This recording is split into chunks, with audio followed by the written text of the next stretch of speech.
What the Tech is brought to you by Wink, the world's only personalized wine club. Right now, Wink is offering listeners $22 off your first order when you go to trywink.com/WTT. That's trywink.com/WTT. What's up, Ted?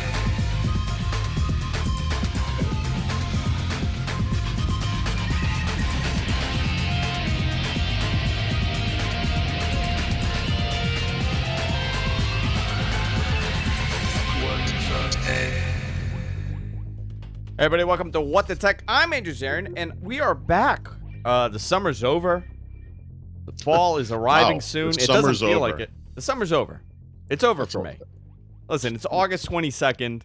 It's over. It's literally 1 month before the end of summer. No. Don't say that, because then we need to take a break again. We need to take off for another month.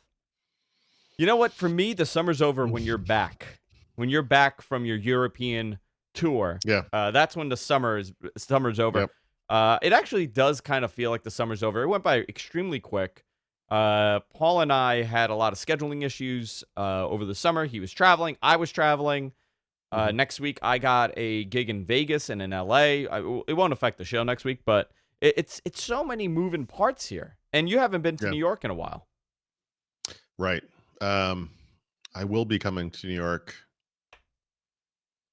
I don't remember when. Sometime in, I think, mid-September, maybe. I'll get back to you on that. But yeah. Well, the fall's coming, so obviously the travel schedule, like work travel schedule, is gonna heat up. So yeah, we do have a lot to talk about today. I had a question for Suncast for you. Okay, from Suncast to you. He said he didn't want to bother you when you were away, so he saved this question for you. So I'm going to ask it at the beginning of the show because I think a lot of people would be interested in this also. So they're not gonna. No one's going to be happy with my answer. Nobody's going to be happy, but I think it's something to talk about before we go into the news. So he wrote. By the way, Suncast, amazing podcast producer, editor, voiceover guy. He does everything here at the GFQ Network for me. So if you could look in to hire somebody for that stuff, contact him. So he wrote. So back in 2014, I scanned all my family photos and used Windows Photo Gallery for face tagging, descriptions, and tag locations. However, none of the locations or tagged faces show up in Google Photos. I don't want to have to go through 2,000 photos and tag everything again. Any solutions for him? I'm not aware of any. The issue is that the technology that Microsoft used was specific to Microsoft's products. Yeah. And, when you tag photos today using whatever tool, like you're not going to run into that issue, right? It's going to be tagged correctly and universally, but it was just something. It was a very specific Microsoft thing. I'm not aware of anything. I was searching for him. There were some guides. Some people had guides as to converting it over to a different format that Google understands. I gotta look into it again. I can't I'm not aware of what one personally. I'm sorry. Yeah, I got it. But that was a question I wanted to start off with for you. Yeah, to start off with a defeat. Yeah, so when was the last time we did a show? Because I feel like it's been a long time. It's been about 3 weeks since the last time we did a show. So a lot has happened. Yeah, it was in Amsterdam, whenever that was. It was in Amsterdam, yeah. So we attempted multiple times, guys. So it wasn't for a lack of effort. We attempted 1 week where we just couldn't get our connections working. Another week we just had just a slew of technical issues, bizarrely. So we're here now. That. Paul's here, I'm here, and I want to get your opinion on a couple things. I want to start off with the latest details surrounding the iPhone 11 news. The iPhone 11 Pro leaks. This is on TheRot.com. Obviously, a lot of the stuff that we discuss here is at TheRot.com. One of my first visits of the day. I get my coffee. I load up my, I load up my computer. It takes a good 10 minutes to get this thing going, and I go to TheRot.com. There's a lot of information coming out about the iPhone 11 around, and next week, I guess, when is it? 2 weeks? 3 weeks? No, it's at least a couple weeks. It might even be 3 weeks. So there's a lot of news about this. So do you want to go through this? Because some interesting, some expected, obviously, right? The thing I'm most interested in is that and it's not really clear. So you're talking about the Bloomberg Mark Gurman report, where he confirmed this notion that they're going to use pro branding It's not clear from his report if they're going to use the name iPhone 7, or he kind of writes it as if it's going to just be called iPhone Pro.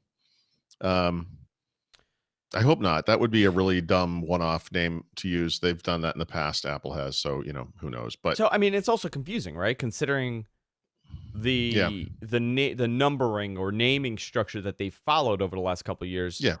Well, It they've screwed this up with iPad in the past. Remember one year it was just the all new iPad.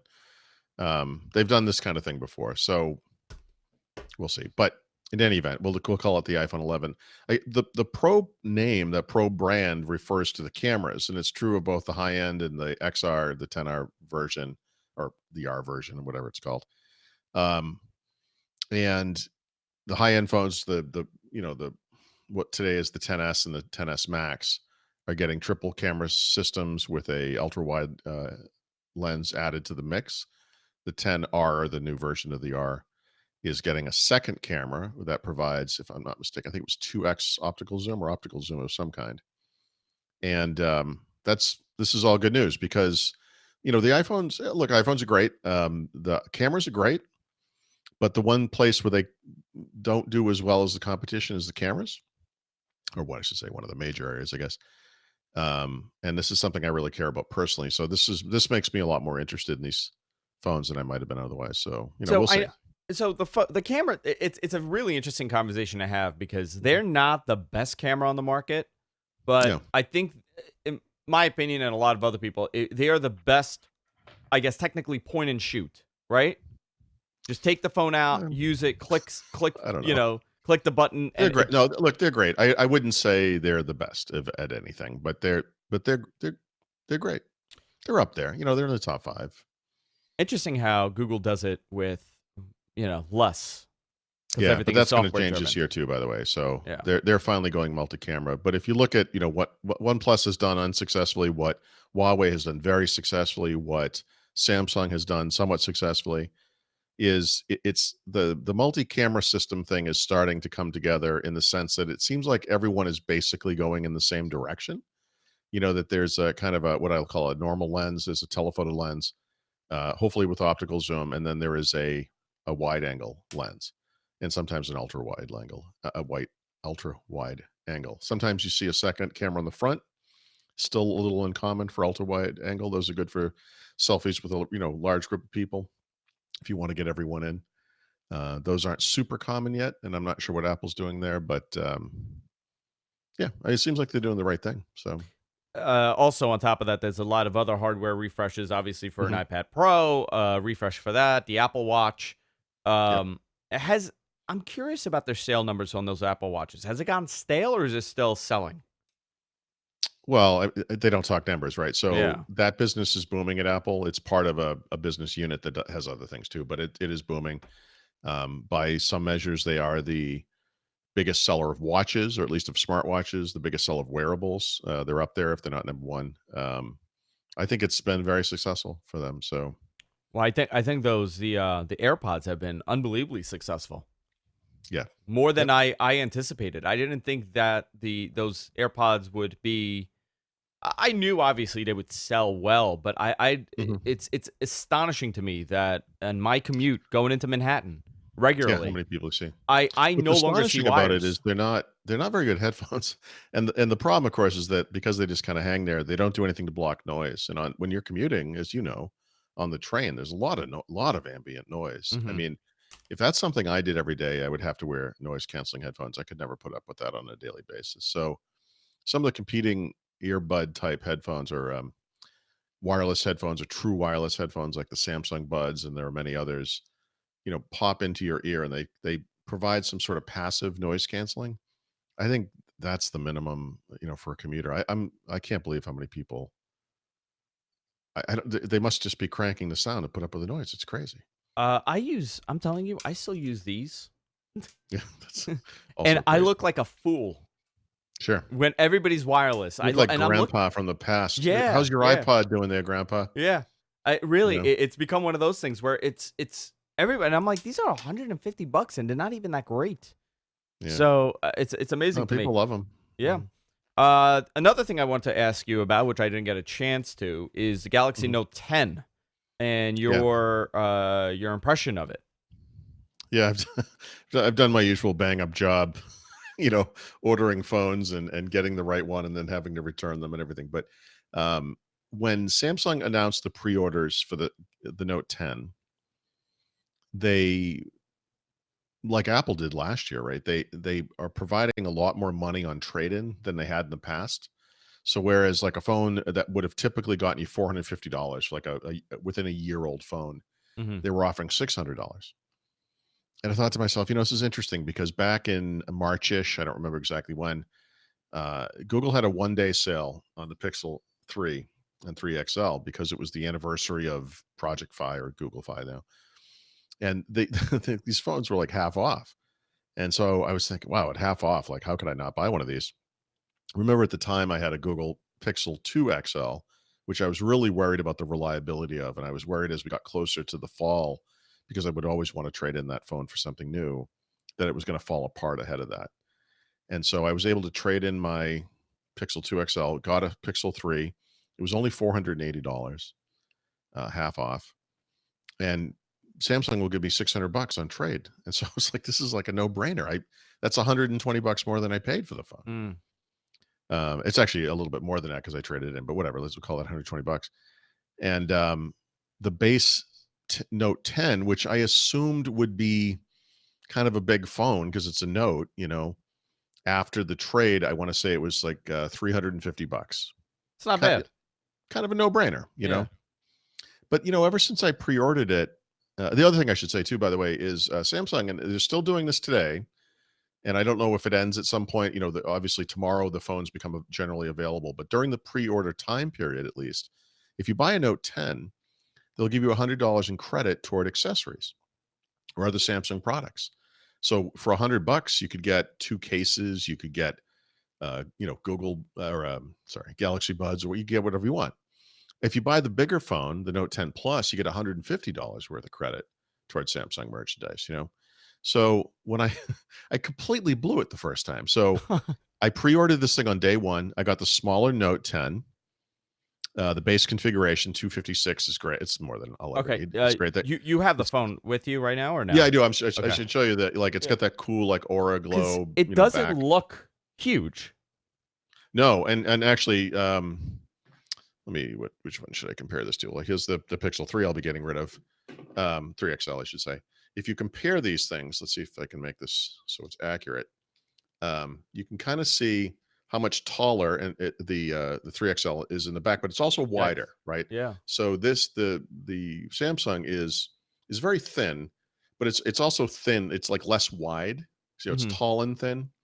But it's my first reaction when I took it out of the box was like, seems really small, you know? And part of it is because it has no bezels, basically. Like, I get that, obviously, but it just in my hand, it just feels small. I've Is gotten it a so little too used small? to what's that? Is it a little too small or the size is fine of it? No, it's a little too small. Yeah, Like, it just feels interesting. small. Yeah. Because It's I saw. something to do with the thinness of it. It's hard to explain, but anyway, at the time I pre-ordered this, I meant to get 2 cases because the one I really wanna use is a leather case, and then they also have this, kind of an LED case that has little dots of light on it that when you get notifications. I just grabbed it because it would be free and whatever, but I completely screwed it up. So I only ordered the 1 case, and I didn't get the case I wanted. I also somehow managed to order a 10 plus case, not the 10 case. And so I didn't realize that until the day they arrived. So I thought I was getting the case and I was like, whatever. But in the interim, reading up on the Note 10 versus the Note 10 Plus, and I started to realize, actually, if I am going to use this phone, like I'm going to want the bigger one. The bigger one is actually it's about, I guess it's is it 150 or $200 more expensive? I can't remember, but It's about $200. Yeah. okay, let's say 200 bucks. So I was like, geez, like, why am I, I always do this. I always like, I always go so cheap and then I kind of regret it. And, I hate spending money.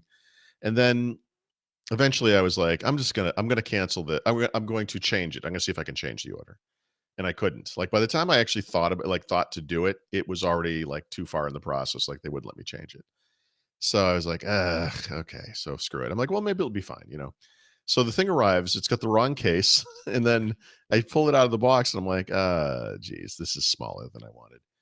So I spent a frustrating, hour or so with Samsung customer support.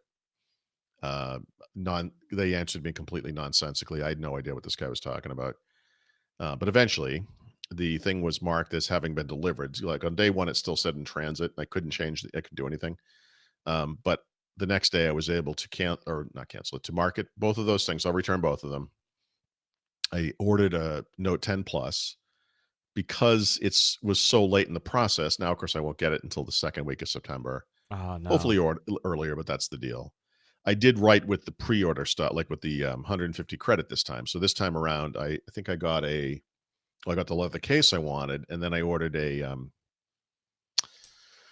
forget the name of it. It's probably called a Gear Fit. It's basically like the Samsung version of the Fitbit. It was something I had already actually been researching anyway. I've been trying to look at Fitbit alternatives, and I was like, screw it, it's free. Like, it's just a freebie. Like, why not just get it and try it? If it doesn't work out, who cares? You also got the So Galaxy Buds. yeah, I got those separately. Okay. I actually got those randomly because I've been thinking a lot about the Samsung stuff and about the Galaxy ecosystem and all that. And randomly I swung through Costco, just to do some errands or whatever. And there's a big, display of the Samsung Galaxy Buds, and it was like whatever kind of a stand. And I don't remember the exact pricing, but I kind of looked at it and I thought about it, and I was like, that's kind of interesting. And I already have wire, like, it's like the the Power Beats kind of they have like a Yeah. single wire, but they're wireless headphones. They're okay.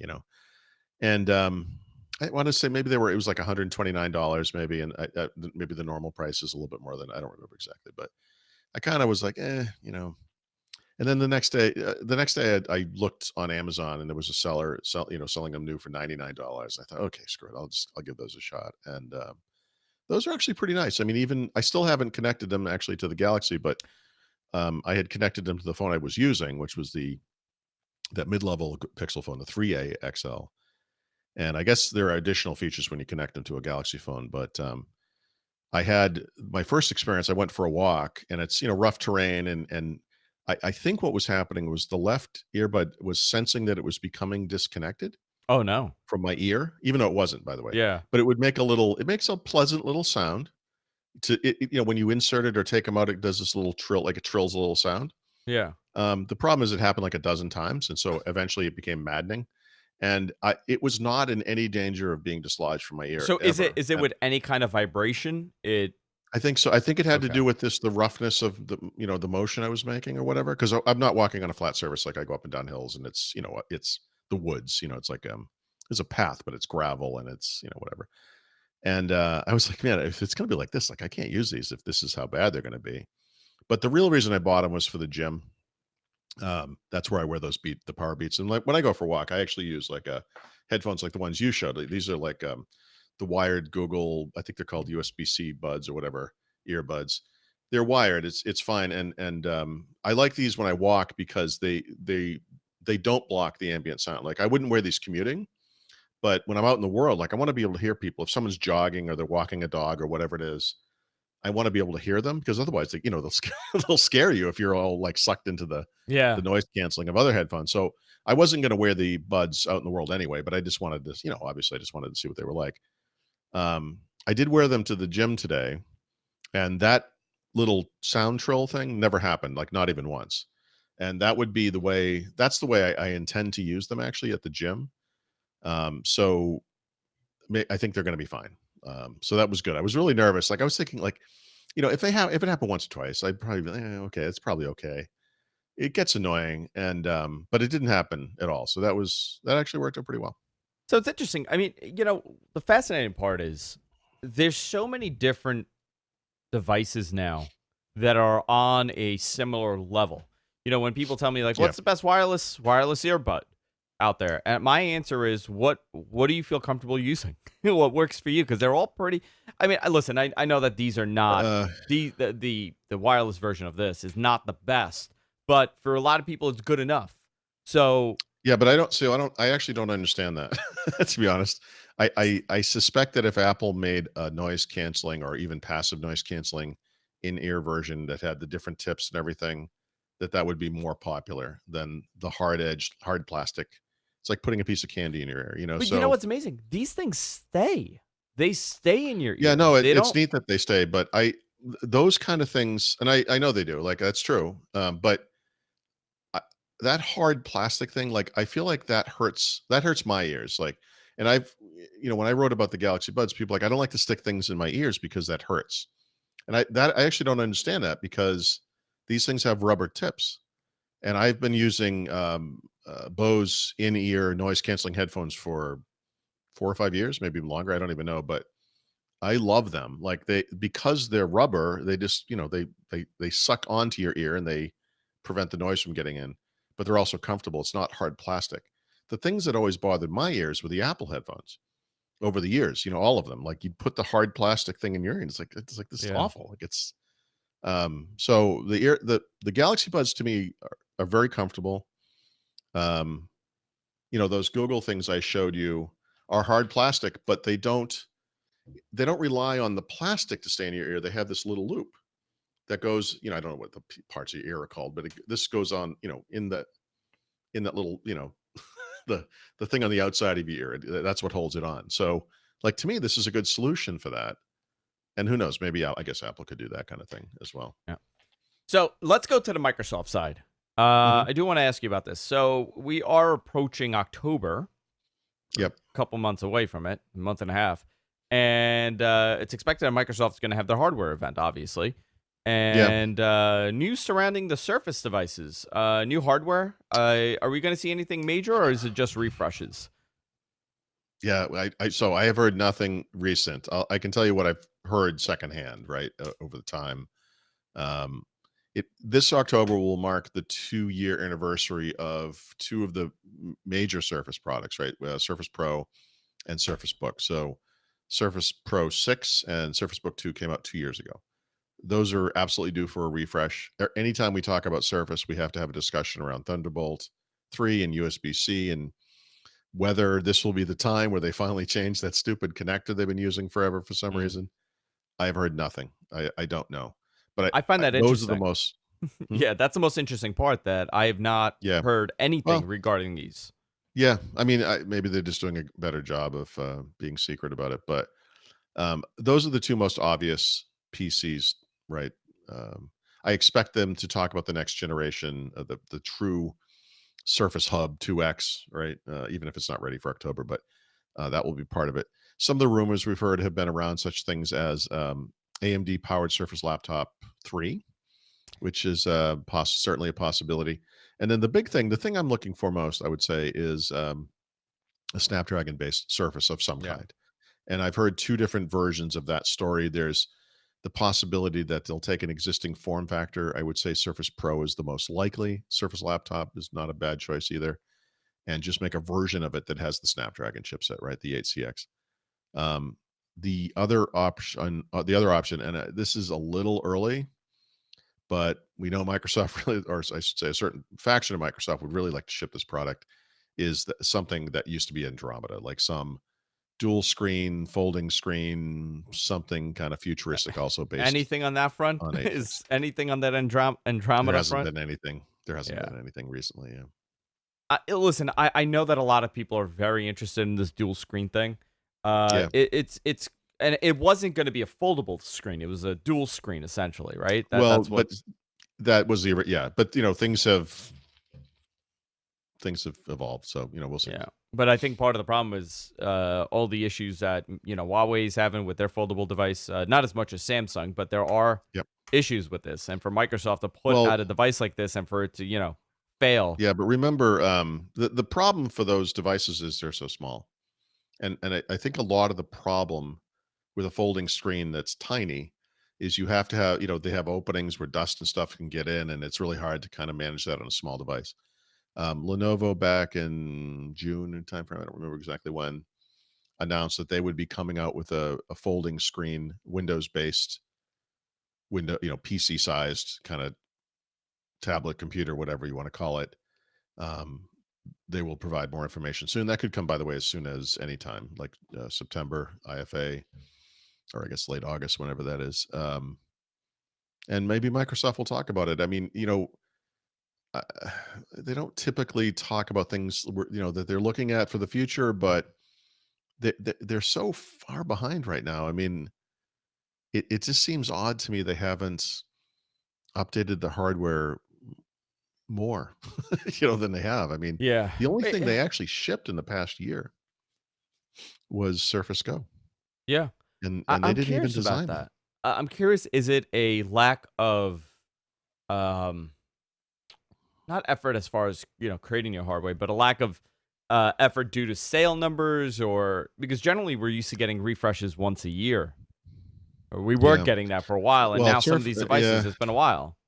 Surface has always been on kind of a slow train, but um, uh, normally, what I'd like to say is when you see a delay like this, it might mean that there's something major happening, and that could be that long-awaited, power connection change. They finally switched to USB-C slash Thunderbolt. I'm sorry, USB-C slash Thunderbolt 3. But honestly, they've had time periods where like 2 years have gone by between releases. So I don't know. I mean, I honestly, the possibility that Microsoft could ship a Surface Book that looks exactly like the previous version and a Surface Pro that looks exactly like the previous version is just as high as them having major redos, the major refreshes with completely new designs. Well, is it time that they do a major redo? You know? Well, no, I mean, Surface Book, I I know for a fact that they never wanted to ship something with that giant hole, that's there when they close. Like that was never, Yeah. never what they wanted. They will pretend otherwise until they can finally prevent that from happening. So that's a possibility for that line. As far as Surface Laptop, honestly, the design is iconic because they completely ripped it off from the MacBook Air. So whatever.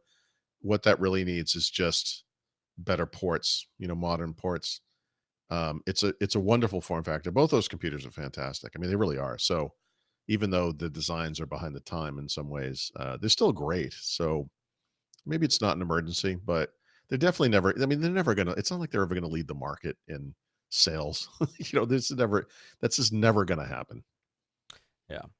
It Um, doesn't matter what they do, so really. I wanna go into a discussion with you, and this is playing off a discussion from Mhm. let's see, almost about 10 years ago that we had. Wow. Our hopefulness that 4G was gonna be standardized within the home. That was a big plan that Verizon had and a lot of other carriers had at that point, where you Right. were gonna have, instead of having Fios or your cable provider, you were gonna Yep. have 4G service for the home.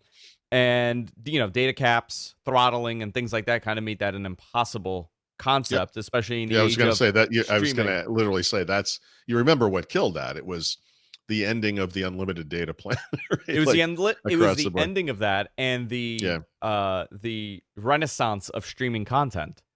10 Yeah. years ago, we were not streaming content at the Right. level that we are Mhm. now, Yep. and it kind of went But you away. still Now with sort of feel like this is gonna happen, right? Everyone knows this. I mean, Well, now's the uh, moment, right? We got 5G, and yeah, but I mean, regardless of whether it's 6G or 7G or whatever, you can give names to things, but I mean, eventually, the notion that people had Ethernet connections throughout their house or just even Wi-Fi networks will seem like cute and antiquated. It would be like having a well, actually, they did have these in mansions and stuff, like an intercom, right? yeah, You go up to a wall in your house and you hit the button, and the little buzzer goes up in Susie's room, and Susie answers the thing, and you go, Susie, it's time for dinner. And then she comes downstairs. Like, that's cute. But today you would just send a text message. You know what I mean? Like, it's eventually the global network is going to be the thing. It is going to happen. So it didn't happen in 4G timeframe. Will it happen in 5G timeframe? I mean, we know how terrible wireless carriers are. I don't know. But I feel like certainly the speed and latency and all the things you need are going to be there. It's going to be whether the network is pervasively available everywhere, yeah. So and it then is of course the interesting, pricing and and here's my thing with this. So this is what people are talking about now. They're saying, well, 5G is going to be the moment. This is it. If they're going to pull the trigger on this anytime soon, this is the moment to do yeah, it. I have seen the speeds of 5G, and it's yep, you're talking, you know, almost 3 gigs of Sure. bandwidth. Like if Uh, it's actually there, they're talking about things like you could be standing in line to check into a plane so you can get and go on board. And while you're standing there, you're looking at your phone and you're like, oh, I'm going to download this movie so I can watch it on the plane. And it will take 12 seconds to download, you know? it's wild. It's If wild. if we could ever get to that world, yeah, Yeah. this will happen. What you're describing is going to happen. The question is whether that becomes a reality, and if so, does it happen anytime soon? You know? I'm kind of hopeful that it does happen this time around because we've gotten the Yeah, cable providers in getting in the wireless game.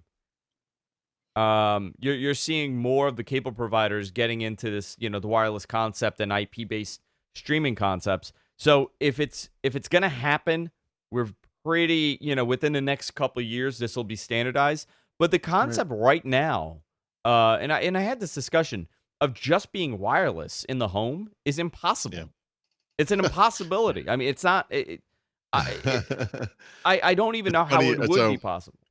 it's funny you're saying this because, like, right now, I'm actually struggling with something, which is um, my Xbox is sits next to me. I've got a screen over here that you can't see, but it's next to my computer screen. Sitting here in this chair, through the wall to the wireless router to the cable modem or whatever it is I have is maybe 8 feet. you know, and the latency on my Wi-Fi network is fantastic. I've got one of those. What do you call it? The Google Wi-Fi is a what's the name of that kind of a network? It's like a like a multi-node, whatever it is, a mesh network. Mesh. Okay. And my wireless speeds are fantastic everywhere in the house. I mean, I'm right next to the damn thing, but the latency on the Xbox is terrible. It's terrible. And every day almost that I play this thing, I have these experiences where I know I'm getting killed in the game of Call of Duty because my connection is terrible, you know? And I think about putting in like Ethernet, which is like, why are we still having So this conversation? I But I just did this, okay? I got the TV. Did we talk about this yet or no? I bought a new yeah, TV. yeah, right. Oh, well, I don't no, know hold on we a second. Do I know yeah. this? What is it? Tell me what it is. So I got a Vizio Quantum. I got a Vizio P series Quantum Yeah. the higher Quantum, whatever it is, Quantum Plus or whatever they Okay. call it. Let me see Vizio. I forgot which Quantum it was. They have it's amazing how their line is expanded. I bought Vizio uh specifically because of the built-in Apple Oh, the app AirPlay too. yeah, the AirPlay 2 and of Yeah, course for the nice. Chromecast stuff, which has Yep. made it's a big difference obviously. So it's a Quantum X. I got the P series Quantum X for my bedroom, Okay. 65-inch. It's a little too big, but I could have this is what I went with. It's a stunning TV. It's absolutely stunning. Hmm. The color, I mean, even 1080p content looks even better than it did with my old TV. I could actually, on the older one, it was an older Samsung, I could see the pixels, which I know you're Yeah. not supposed to, but with Right. this one, I can't. And that, Okay. that obviously shows that it's a much denser uh, field on this TV. Anyway, long story short, it's great TV. The Vizio software sucks, very slow, even with the upgrade, very very slow. I'm shocked that all these companies are not figuring it out. I think LG probably has the fastest interface, followed by Samsung. Hmm. TCL is good with the Roku stuff, but it's really Mhm. lightweight. But I'm shocked that the Vizio stuff is very slow.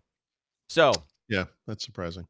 Um, I got the TV, and I did a speed test on the TV to see how it's doing connecting to the Wi-Fi because I have the Fire TV stick obviously, Yep. but I wanted to see how the TV does, and it was getting terrible bandwidth. It just couldn't get to my router, and especially putting these soundproof doors in my house, it just wasn't able to do it. So I was trying to connect it to the first floor where I have my Netgear router that it's able to cover the whole first floor. It had a terrible time doing that. I Hmm. went to Verizon's website and I ordered their network extender, which what it does, and it's fascinating that it does this. It connects to an existing coax line in any room that's connected to your ONT, and it Um, automatically, on its own, restructures the network, does the IP address and does all of it, and now Mhm. you have a second router essentially on any floor you want to put it on. This is using coax This that's is already using in your walls, coax. basically. Yeah, so Yeah. it's Okay. using Mocha, right? It's using Yeah, that's Mocha, fine. I mean, uh, which I didn't have to run a wire. I didn't have to do right. any of that. It just used the existing coax that's connected to the ONT on the outside anyway, because we had TVs at one point in this house, cable service at one point, and I believe you could have up to two of them on top of your router. So Okay. instead of doing going crazy with this, it automatically detects. Obviously, you don't have to do anything with the SSID number or anything like that. It automatically sets everything up, and it's seamless. It's essentially it's a mesh to some extent. Yeah. A dumbed down mesh where it's able to kind of pick up where you need it. That was the easiest $80 and the easiest running a Well, network it's project the I've ever easiest at the done. best, right? I mean, it's smart. So now, I did the speed test, and I'm getting as fast as possible because they're not putting gigabit network chips in these things. But I'm getting, I mean, it's no problem. So instead of running, I could still run a cable. I ran it through the wall, an Ethernet cable connecting to the box, but I'm getting Yeah. better speeds on Wi-Fi on this TV than I am with Ethernet because the Ethernet, probably the network chip in this TV is garbage. Hmm. So I think they put the emphasis on the wireless than on the network chip. But either way, I'm getting remarkable speeds now, and it's right there. I didn't have to do any kind of wiring, and I was like, you know what? Why did I do this a long time ago? I have Cat 6 cables ran across my house. I have all this Right. crazy stuff happening. I don't need to do any of that. And I'm like, how did I not utilize this earlier? Now the only problem is you can't get gigabit speeds on this thing. You're limited. You're limited, I think, to like 500. But Okay. does it really matter at that point? Do I need to get hit gigabit on my second floor TV? Do you How no, will it affect my streaming? right. It's not going to It affect my won't. streaming at Actually, all. it won't. If you're getting like 500, I I don't want to sound like Bill Gates, but you're never going to need more than Yeah, that. I mean, right? yeah. I think. It's perfectly fine. So I did the Yeah. setup, and it's great. It's absolutely phenomenal. Um, but it's interesting, how sometimes the easiest solution is the best solution when you don't even think Well, about it. I was coming up I would say the easiest solution is always the best solution, but So yes. what I did, I found I was about to do a mesh, and I didn't want any cables, so I had wires in the wall, and I was able to piggyback off the wires, and I was gonna mount it on the ceiling, and all of a sudden I'm like, hey, wait a minute. I could do it this way. And it actually it worked better. I wish I So could. I can't do that, but you that can't do that. sounds good to me. Well, you know what your solution would be. Switch to FiOS. Move. Move and I switch to can't. FiOS. But I can't. Like, by the way, if Yeah. I could have done that, I would have. I can't get Fios here. You know what though? I'm surprised. Can't who's your provider right now? RCN. RCN. Oh no, they're not. That's Frontier. They're running off of FiOS. I should RCN look is at them not. again. I'm sure they have different. It's honestly my internet's okay. But yeah, the thing I really miss from Fios, honestly, is the speeds being the same up and down. You know, and just the cleanness of I never had a connection problem with Fios, like, ever. There may be a Mocha adapter for RCN as well. No, but I don't have. At one time there was coax all over this house, thanks to my father. It was hugely inefficient because he put those T adapters everywhere that make it go to all Got it. different rooms. He Got did it it. for because every room has to have a TV. Um, all not all of it. The stuff that's left is either just hugely inefficient. It would be terrible for what you're describing, or I've yanked it out of the wall. Like in a lot of places. One time, the guy when my office was in that other room when I first moved, the guy I was going to move the cable, the modem from the sunroom at the time into that room, and then eventually put it in the living room. But he, the guy pulled it. He's like pulling the coax out of the wall. He's like, "What the hell is this?" It kept like branching with these T connections. He's like, "This is like it's like an octopus." He's like, "Who did this?" Well, you were And my able to husband, do that. Let me guess, mid early 90s. Yeah, probably. Yeah. Yeah, it would have been the 90s. Yeah, Yeah, you were it was able to tap unbelievable, in. terrible. Yeah. Yeah, and those cables were probably much thinner. They weren't, Yeah, some of them actually, some of them were very thin. That's true. Yeah, yeah. It's we had the same problem here. So my house at one point in the late 70s got cable. It yeah, was even what's really funny? So, at one point, whoever, I guess whoever owned the house in the 70s, was one of the first homes in the entire neighborhood to get cable TV, cable service. Still to yeah, this day, we're always the trial home right. for any kind of service. Like with Verizon, we're always like a trial home. Oh, For I have no idea why. that was part of that conversation I had with. I was talking. You were talking about FiOS, and the guy had never seen it. That's what it was. So when FiOS came to Dedham, I was the first house to get it. And so later in life, of course, they come back and they're like, "Wow, like what is this stuff?" Like the equipment I had, all the connect, it was all ancient, because it was like the first stuff. Yeah. So like later when there was time to upgrade or do whatever work, guys would come to the house and be like, "What is this? I've never seen something like this before." And it's like, when did you get this? Like, well, day I was one. first day one. Yeah. Yeah, Uh, so anyway, my point was, especially with you, wireless is able to do a lot more if you have the proper setup. I just don't know what the experience will be even 5 years from now, right. gaming on a 5G connection. I can't. I don't know how that's going to go because especially with 5G, it's a much smaller range that it has. So they're going to have, if you're on the outskirts of this range, how stable is your connection going to be and what's people experience going to be? Because people don't think like, well, I'm on 5G now. They think, oh, the service sucks. Yeah, I'm not sure how that's going to go, but I'm hopeful. I mean, if there's a standard now, to do something like this would be the moment. People in Providence, which Verizon launched their 5G service, New York is coming next. They're able to get wow. over two gigs. Can you Generally, imagine they 2 see gigs? on the lower end. The lower end, they're getting 500 to 600 megabits per Yeah, second on the lower end, which is yeah. No, unbelievable. that's double what I get here at my home connection right now, Yeah, yeah, you it's know? it's unbelievable. Um, Paul, any news before we reach the end of the show? I did want to ask you about Mhm. Windows Lite. Any news from the last time we Yeah, spoke about no. this? Because I know we attempted to talk about this stuff, and our Yep. connection died last time. But there was a Oh, lot of okay. news a couple of weeks ago over this, so I just wanted to go over some of the Yeah, latest so news that that you was the had. last thing that had happened, and, it's funny, this came up on my site, someone's like, "Yeah, we haven't really heard anything about Windows Light. Has Microsoft killed it?"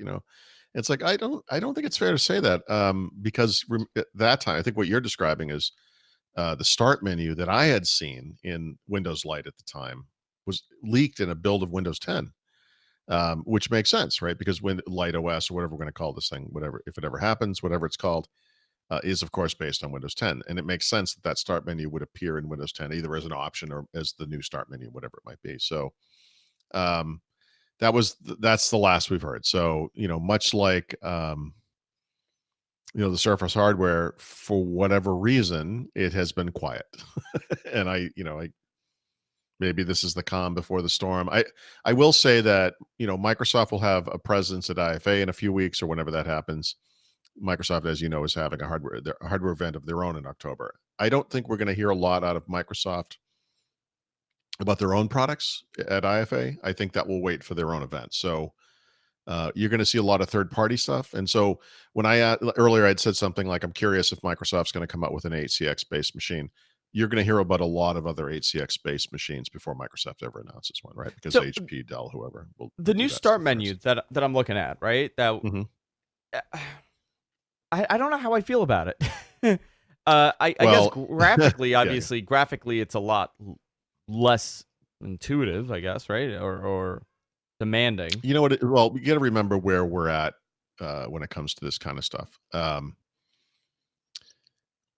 This, as originally envisioned in Windows 95, the start menu was going to be where Windows users launched applications for the most part.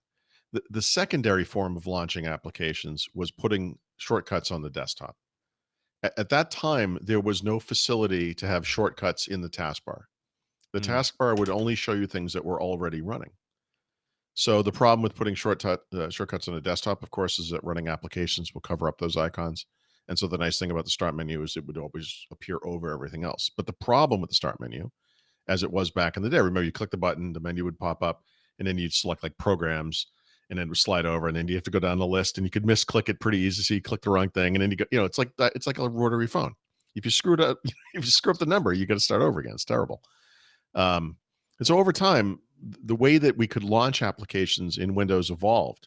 There was, I think it was called Quick Launch. It was like a mini toolbar that appeared next to the start menu in the taskbar, and it was a place where you could put a couple of icons, right? But if you clicked on one of those icons, like there was one for Internet Explorer in there, right? If you click that icon, Yeah. IE would open, but then a normal taskbar button would appear as well. So you'd kind of have it there twice. Oh, And interesting. so I don't remember. Let me think. It was probably Windows Vista, maybe Windows 7, but probably Windows Vista, where they finally added the ability just to pin shortcuts to the taskbar.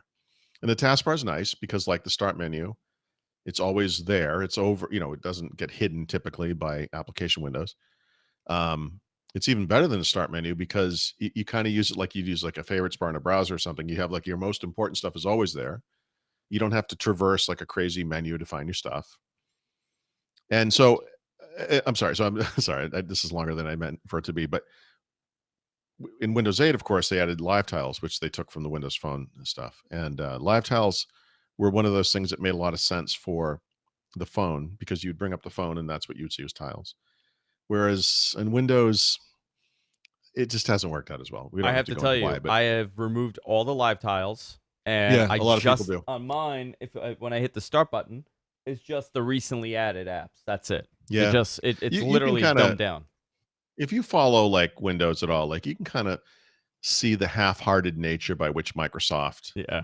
put this thing in the system and then kind of never really updated it, and then nobody really took advantage of it. There are no really good examples of live tiles, especially by third parties, that are excellent to use and are really useful. Like it just hasn't really seemed to work. And so Microsoft would never come out and just say this, but the way you can tell what's going on internally at Microsoft, the way you know what their feedback is or what their telemetry data shows, is that nobody uses these things, right? And so when you look at that task, when you look at that new start menu, which is it's very early, obviously, what you're seeing is a design that has removed the live tiles, right? Because no one's using them. Yeah. Actually, what you're really seeing is something that looks a lot like a Chromebook, right? So you mentioned you're going to get a free Chromebook. You'll see this for yourself. It's really interesting how that interface has evolved because it started out being like a real direct copy of Windows 7. And then over time, they've kind of adapted it based on probably feedback and just general usage. And they've arrived at something that I think Microsoft is arriving at as well. You can pin things to a taskbar that you're going to use all the time, and then you have some interface, it doesn't matter what it is, that you can slide up that has everything, you know? Yeah. And that's it. And that's it. It seems to work well for a kind of a desktop productivity platform like Windows or like Chrome OS, Um, I agree with you. I right? do want to The say dock. I do want I'm to sorry. say And Mac before OS 10 we is the same. Yeah. yeah. So talking about Mac, I've come to the realization, and I said this a while ago, how I personally had no need for a touch screen. Remember, we spoke about this a Yeah. bunch of times. I am now, because I use my HP all the time now. Kind of rely on touchscreen. I tend to use it a lot more. Um, on the Mac side, however, they're putting this emphasis on that the new 16-inch MacBook, which is essentially a Yeah. 15-inch with no bezels. Uh, Yep. Great. if there was a Right. time to kind of incorporate touch into something, it would have to be the next year or two when these iOS apps start showing up, right? I that's what I've always kind of thought, frankly, like uh, but Apple has been very resistant to this. So um I don't know. I don't And know if they'll ever do it. what I It seems find like fascinating is the yeah. lack of news coming out, because it's going to be the next OS is coming out officially, right? Publicly very soon for them. Yeah. I mean, they're in beta right now, but the public, it's going to be probably October-ish. There has been very little news regarding iOS apps on the Mac. Yeah, Very that's little true. from Yeah. and by the way, and I'm and I'm saying from the Apple side and the developer side, very Yeah. limited. I was anticipating every developer was going to be gloating about how they're converting their applications over to the Mac Right. side, and I'm not seeing that. And I don't know if it's because they're kind of being hush hush and they want to debut with all these tremendous apps when this comes out, Yeah. or Yeah. Yeah. it's actually people are not developing. I look. I don't think we have to kind of worry about this. I think that there is going to be an explosion of iOS apps on the Mac. Like I think that's actually going to work out well for them. The issue is going to be whether it works out well right away. From using the current version of Mac OS that has, I don't know if it's 3 or 4 apps, the big one being probably the news app. And it's an iOS app, and so it has this kind of interface that isn't quite at home on the Mac, but it's okay. It's fine. It works. I think for these things to be truly successful, it is going to require I should say iOS developers not to just flip the switch and bring things to the Mac, but to accommodate the differences in a desktop environment versus a touch environment like an iPad, right? That you need to be able to accommodate the mouse and have small click targets and maybe have special UIs when you're running in that environment and whatever. And so we'll see. I mean, it's the same issue that Google and its developers face on Android and Chrome OS, right? Same exact problem. You can run like a little Android app that looks like it's running in a phone because it is. It's in a phone shaped window or whatever, which is okay, I guess, in some cases. But what you want to do is bring that thing full screen and have it have additional panes, have it look like a desktop app. And um, I it seems to me like Apple developers are more engaged with that kind of stuff, and I think that's going to be really successful. Even on something like Dex, right, which is a Yeah, Samsung thing. I was just looking at that right before the podcast started. There's an interesting collection of apps that are Dex aware, like the Microsoft Office apps. And what that means is when you run them, you can, stretch them out to a big window, or you can run them full screen or whatever. They look a lot more like the desktop version of the app than they do like the little phone version. yeah. You get the full toolbar with that new smaller ribbon and so forth. And it's not Office on Windows with the 3 million commands you get or whatever, but it is definitely a more sophisticated experience. I really think you're going to see a lot of that on the Mac with iPad apps. I really do. I'm I hope so because we saw the utter failure their app store was currently. You know, Yeah, the app sure. store. Yeah, I I'm yeah. But do you shocked ever at wonder, like, how so why is it such a failure? Like, what do you attribute? In other words, what could Apple have done differently to make that more successful? I don't know. That's a great question. I've used it for certain things, but it's a little convoluted. Like I'll give you an example. The biggest Yeah. problem for them is app purchases within the update within Hmm. the store and app purchases outside of the store. So if I bought something outside of the Yeah. store, they had a lot of Yeah. They don't handshaking they don't know issues. about each other. Yeah. Yeah. And it gets a little confusing. The other thing was they've done a bad job as far as highlighting applications for a very long time. Now they've gotten a Yeah. little better, but now, I mean, this app store now. It kind of doesn't make sense if they're going to this new format or whatever they're doing. But they Right. it was really bad as far as featuring items because it was like the same crappy productivity tools that nobody used on the Mac for a very Yeah. long time. And But now people are conditioned not to really pay attention to the store. It was almost the opposite of the problem that Microsoft had. Microsoft's problem was that they had nothing in the store. well, I don't think there's much in the Mac story either, but it seems to me like it. I can't answer my own question. I don't know what Apple could have done to solve the problem, but I think the problem, which maybe wasn't immediately obvious to Apple or Microsoft, was that the users of the Mac in this case, or of Windows 2, are conditioned to get apps elsewhere, Yeah. right? That we have 20 years of experience. We know to go to google.com/Chrome or wherever we go for whatever software we have. And that's how we do things, or we mostly use the browser. So, an app store, like at first, it's kind of a curiosity. I think most people, just because we all have phones, we get it. Like we know there's an app store. Um, it, it you know, I don't know what most people. I don't know. I asked my wife a question the other day because you probably do this, right? Because we're like tech enthusiasts, we kind of micromanage things. Do you ever find yourself like you open your Google and Android phone Mm. and you right click on the you press and hold on the play icon, the Play Store icon, and then you go to My Apps. And when you go to My Apps, you always have from 5 to 23 updates, right? Yeah, yeah, This sure. is like every single day. Yeah. So I felt like as a compulsive idiot, I manually install app updates every day across multiple phones. I do this every day. Yeah. So the other day, I said to my wife, "Hey," with the understanding my wife is completely normal. I said, "Let me ask you something." I said, "Do you ever install app updates?" And she's like, "What?" What? I said, like there's a Play Store app, right, where you get apps." She's like, "Yeah, I know that." And I said, "It's on your home screen. I can see it. It's like right on the front page, the front screen." I said, "Do you ever actually go in there and go look for updates?" And she's like, "No." This was the dumbest thing she had ever heard in her life. She said, "Don't they just update automatically?" They should, I'm like, technically. Yeah, they do. They do. They do, but I sometimes don't they know don't. when. Yeah. Well, I mean, but I could look on a phone. Well, this is not a good. I'll look on my real phone. So I'll look right now. If I do this, I mean, I might have already done it today. No, it literally said 5 apps. I mean, it said something like 5 apps. Oh no, there's way more than I have. One, two, Well, three, by the way, I just five, I just six, did it on 7, my 8, I did it on 9, my iPhone. I did it on my 12, iPhone. I have 1, 2, 3, 4, 5, 6, 16, 7, 8, 9, 10, 11, 12, 13. 21. I have 22 app updates. 22. I guarantee you, and I mean, I guarantee you, I updated this thing yesterday. Now it Yeah. says updates pending. Auto update is turned on.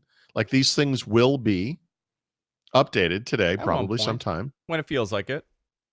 So anyway, if you were to go to the Mac App Store on your Mac, if you use a Mac every single day, right? If you actually went into the Mac App Store, I think they're changing where the location is based on how iOS 13 is, but however you look for app updates, I bet you almost never have updates in there. I'm Like looking at it right now. that's Okay, yeah, I'm gonna look at my yeah, app. I have yep. 2 updates. Okay, One you is do. for Tweetbot 3, which I hate and I don't use anymore Okay, because yep, Twitter has destroyed. Which I want to bring that up to you too. Twitter has yeah. killed third-party applications to the point that it makes no sense to do. And then I have Polar Photo Editor just for like Well, quick updates and stuff like that. But there's really nothing there to update. Really, it's there's not incredible. much. Do you have a meeting today, Paul? Yes, okay. Oh, you do have a meeting in about 2 You know minutes. I So do, buddy. I know. Sometimes I You hope know that I you do. don't. Um, Yeah, I do too. So I do have to talk about because you tweet a lot and so do I. We're very Yeah, active on Twitter. I What do you think of the new interface? of the Twitter. store. No, of Oh, Twitter. of Yeah, Twitter. yeah. I mean, the way I use Twitter is the mobile app, like the WPA. On That has Windows. not changed too much recently for me. The big Okay. change they did was they put the toolbar on the side rather than on the top, and I think that's a waste of space. But I listen. This is maybe me. Okay, this is maybe me. I absolutely mhm. hate using the web browser if I'm on the computer to do things that an app does. The weird thing. I like Yeah, having individual apps. That's why I use Tweetbot 2 still on this thing. mhm. But it's just not active. And Google and Twitter has removed services from third-party apps. You don't get Right. you don't get updates instantly. You don't get notifications instantly as much. So on a Mac, I'm talking about on a Mac. Um, Yeah. so I'm now stuck in between. I'm in limbo, and I don't understand why they've killed third-party applications. Well, no one has ever understood Twitter's interaction with developers, right? They always used to remember they had arbitrary limits on the number of connections any API licensee could use, and it killed the market for third party apps. And like, well, at least Twitter will make their app fantastic, and that never happened. Yeah, They've always been terrible, right? I mean, I that's the just big complaint about Google. yeah, Twitter. I think. Yeah, I'm sorry, the Twitter. Sorry, yeah. yeah. I just don't understand why they're so terrible, and I So, I I, well, I really don't. yes, Instagram is kind of like that too. Instagram is really behind a wall. They don't like third-party applications whatsoever at all. yeah, And I tend to use third-party applications, uh, you know, occasionally for especially for if you're managing multiple accounts like me. I Right. manage like 15 different social media accounts. The application that Instagram supplies you just doesn't do it. So I use a third party app called Flume or Flum on the Mac, Flume, and I can Yeah, load that everything sounds up there, and I familiar. could upload photos. I don't have to do everything on my phone. On Windows, there's an application called Grids, which does exactly the same thing, but they're not very happy about using those applications. I always find Hmm. it interesting how they kind of they're kind of disconnected with that. Right. All right. So let's wrap it up, Paul. It was great that you're back. I'm excited. Tuesday, we'll Yeah. do a show this week. Next Yep. week, my schedule's all over the place. On Wednesday, I fly to Vegas Wednesday night. Okay. Then on Saturday, I fly to LA. And then on Tuesday, I fly back to New York. Wow. So I am traveling a lot next week. Yeah. So it's going to be a very hectic week, but I'm going to get What the Tech done on Tuesday. We'll do that on Tuesday. I'll do Matt Men on Tuesday. Everything will be fine. Everything will be fine, Paul. Everything. Okay. For all things Paul, go to Thurrott.com. Articles going up every single day. Videos going up every single day. One of my favorite sites to go to. Guys, subscribe to the podcast. Since we didn't do a show for a couple of weeks, your subscription may have gotten broken.